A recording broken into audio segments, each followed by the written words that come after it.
Salam, əziz müəllimlər və şagirdlər. Ən son nəşrə əsasən izah edirəm sizə Albaniya dövləti haqqında. Biz belə deyirik, Azərbaycanın şimalında yaranan ilk dövlət Albaniya dövləti yoldaşlar yaranmışdır eramızdan əvvəl 4-cü əsrin sonlarında. Belə deyirik, ümumiyyətlə Şimali Azərbaycanın, yəni bu Şimali Azərbaycanın bu Kür çaydır, düzdürmü yoldaşlar? Deməli Kür və Araz, yəni buradan bu hissəyə və eyni zamanda Araz çayında əvvəlcə deməli İskitlər, daha sonra Midiyalılar 6-cı əsr, daha sonra Əhəmənilər və ən sonda isə 4-cü əsrdə Alban tayfaları şimalında tamamilə birləşmişdilər və biz deyirik Azərbaycanın şimalında yaranıb dövlət kimi. Baxın müəllimlər, bir şey yadınızda saxlayın. Əgər sizdə testdə düşsə ki, ən uzun ömürlü dövlət, deyirsiniz ki, Albaniya dövləti, Alban dövləti, amma feodal dövlət olaraq ən uzun ömürlü dövlət Şirvanşahlar dövlətini deməli biz burada deməli göstərə bilərik. Ümumiyyətlə Albaniyanın paytaxtını gəlin deməli baxaq görək hansı şəhərdir? Qəbələ şəhəri olmuşdur paytaxtı. Albaniyanın deməli Ptolemeyin verdiyi məlumatlara görə burada deməli 29 şəhərin adı çəkilmişdir. Albaniyanın şimalı deməli qərbində Kambisena vilayəti vardır. Şimalı şərqində Çola vilayəti yerləşirdir və bu vilayətlər də deməli yadınızda saxlamağınız məsləhətdir. Və belə deyirik də əhatə olunmuşdur deməli şimalda Qafqaz dağları ilə, cənubda Atropatina dövləti ilə deməli əhatə olunmuşdur. Göyçə göl istiqaməti, bax bu qərb istiqamətdə Göyçə göl istiqamətində qərbdə, şərqdə isə biz bilirik ki, Xəzər dənizi istiqamətində deməli əhatə olunmuşdur. Belə deyirik, Albaniyanın ümumiyyətlə müxtəlif alimlər, Yunan alimləri müxtəlif məlumatlar vermişdir. O deyir ki, Albaniyanın Strabon məlumat verir ki, Kambisena əyalətində İberlərlə sərhəd olmuşdur. İberiyadan Albaniyaya yol məhz Kambisena vilayətindən keçir, Alazana doğru gedirdi. Və burada Kaspiana vilayətdə deməli mövcud olmuşdur. Daha sonra nəyi məlumat vermək istəyirəm? Albaniyada yaşayan tayfaları. Biz dedik ki, İskitlər, yoldaşlar, İskit tayfalarına məlumat verdik. Deməli, daha sonra dedik Kaspilər, bu Kaspi tayfalarıdır. Kaspilər vilayətin yerli sakinləri olmuşdur. Sonra deyirik Qarqar tayfaları, deməli, daha sonra deyirik deməli Utilər, bu Uti tayfaları, və deməli Massaget tayfaları da həmin dövrdə, yəni adlarını çəkəlbət. Deməli nə dedik? İskitdir, Albandır, Utidir, Qarqardır və Leg və Massagetlərin də adını çəkirik. Biz deyirik ki, ən son nəşrə əsasən artıq deyirik ki, yoldaşlar, İskit və Sak tayfaları, yəni buradakı ərazilərimizdə, yəni həm Atropatinada, həm Albaniyada yaşamışdır. Kaspilərlə bərabər İskitlər və Saklar da deməli həm şimalda, həm də cənubda yaşamış tayfalar olaraq göstərilmişdir. Bundan əlavə Udinləri, Xınalıqları, Buduqları da biz həmin dövrə deməli götürə bilərik. İndi biz deyirik ən son nəşrə əsasən müəllimlər.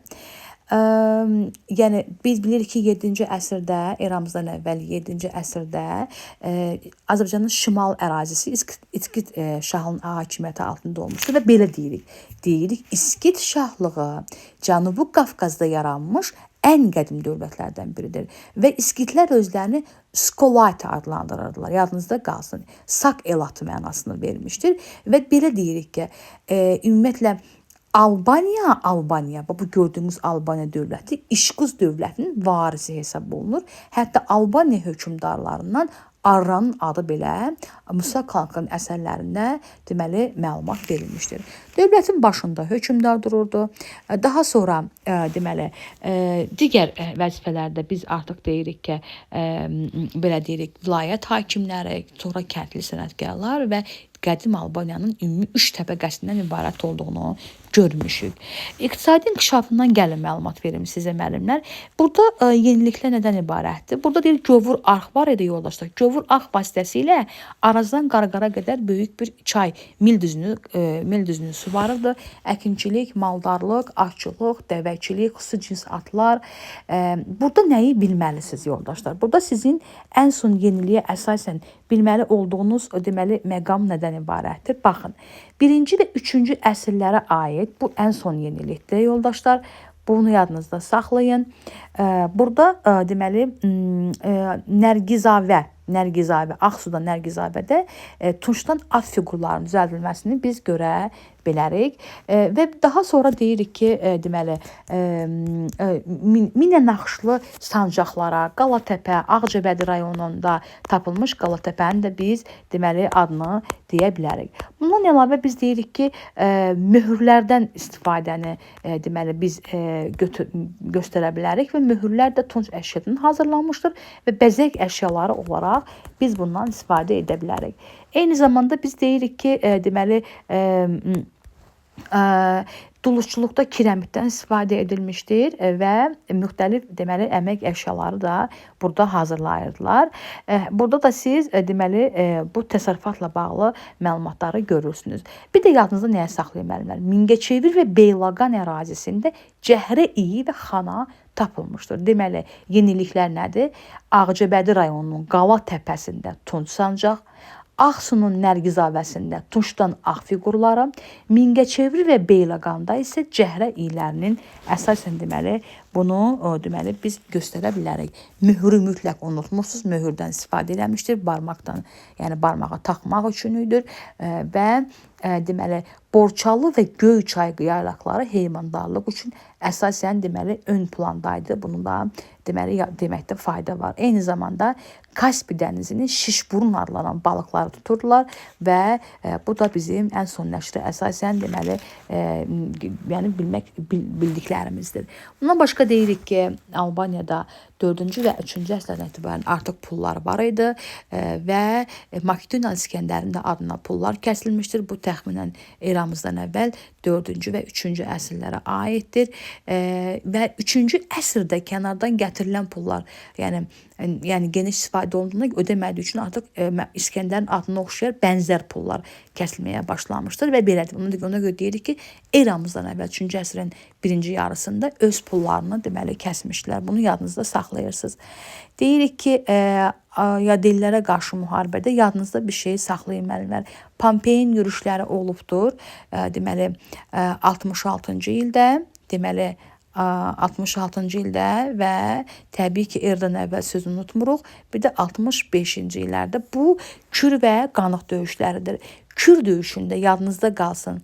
Deməli Alban hökmdarı Oroys döyüşübdür, amma Qanıq döyüşündə Kazis döyüşübdür. Deməli, ümumiyyətlə hər iki döyüşdə Albanlar Romalılara məğlub olubdur və belə deyək, Pompey hərbi hiyləşdirərək deməli ələ keçiribdir. Ümumiyyətlə məqsəd nə idi? Məqsəd o idi ki, şərqlə gələn ticarət yollarını ələ keçirsin və Qara Dəniz Hindistanın yollarını birləşdirsin. Yadınızda yəqin ki, qalar. Burada belə bir sual düşür müəllimlər testdən. Deyir ki, deməli Oroz, yəni ki, Albaniya, yəni Oroz əsas qüvvələrini geri çəksə də, yəni Pompey ordunu Xəzər dənizini tutmaq üçün, yəni döyüşdə gedəndə Oroz geri çəksə də mübarizədə, ondan sonra o taktikanı dəyişir, partizan müharibəsinə, yadınızda qalsın, partizan müqavimətinə gedir və Pompey güclü müqavimətə rast gəldiyi üçün müharibəni dayandırır.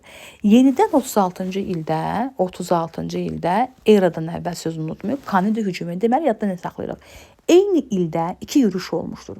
36-cı ildə Pompeyin deməli üzr istəyirəm, Artabazat Fraspa döyüşündə Atropatinada, 36-cı ildə Antoninin deməli sərkərdəsi Kanedi Albaniya yürüşü edir.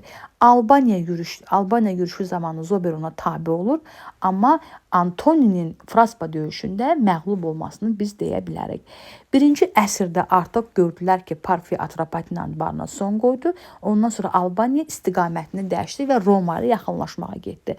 Və biz Oktavianın kitabəsində dəqiq deyə bilərik ki, Alban, İber və Midiya hökmdarları öz səfirlərlə bizə dostluğumuzu istəyirlər. Bax, bunu yadınızda saxlayın. Deməli, 84 və 96-cı illər təxminən eradan əvvəl Qobustan kitabəsində biz bunu Domisianın qoyduğu məlumatlarda biz bunu rahatlıqla deməli görə bilirik. Bundan sonra nəyi izah eləmək istəyərdim sizə?